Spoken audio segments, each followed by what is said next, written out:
nama saya Chelsea Dewantari dengan NIM 231505140, rombel 4, Prodi Pendidikan Teknik Informatika. Kali ini saya akan menjawab pertanyaan nomor 3, yaitu bagaimana peran guru dalam mewujudkan lingkungan belajar inklusif dan ramah bagi ABK di sekolah reguler.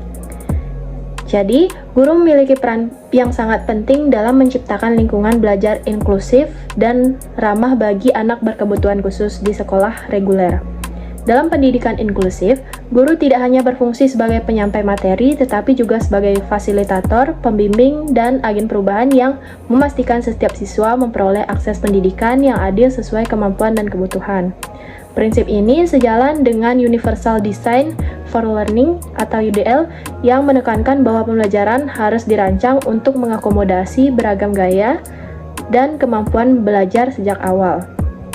Nah, secara pedagogis, guru perlu melakukan asesmen awal dan berkelanjutan untuk memahami kondisi dan kebutuhan setiap siswanya. Berdasarkan hasil asesmen tersebut, guru dapat melakukan diferensiasi pembelajaran, yaitu menyesuaikan materi, metode pendekatan, dan penilaian sesuai kebutuhan peserta didiknya. Selain itu, guru berperan dalam membangun budaya kelas inklusif dengan menanamkan nilai empati, toleransi, dan saling menghargai melalui pendekatan sosial emotional learning. Nah, contoh penerapannya, yang pertama itu ada siswa dengan ASD, Autism Spectrum Disorder, adalah anak dengan ini biasanya kesulitan dalam interaksi sosial, komunikasi, serta memiliki perilaku repetitif atau sensitivitas tertentu terhadap lingkungan. Nah, strateginya yang pertama menyediakan visual schedule atau jadwal bergambar agar siswa memahami urutan kegiatan, kemudian memberikan instruksi yang jelas, singkat, dan konsisten, dan menyediakan calming corner sebagai tempat tenang ketika siswa merasa cemas atau overstimulate. Nah, hasilnya nanti siswa merasa lebih terarah, aman, dan tetap terlibat dalam kegiatan kelas. Yang kedua, siswa dengan disleksia atau kesulitan belajar spesifik dalam membaca dan menulis. Nah, strateginya yang pertama menggunakan teks berukuran lebih besar dengan kontras warna yang jelas, kemudian memberikan opsi jawaban secara lisan atau menggunakan media digital berbasis suara, lalu fokus pada pemahaman konsep, bukan kecepatan membaca. Yang ketiga, siswa dengan ADHD, Attention Deficit Hyperactive Disorder.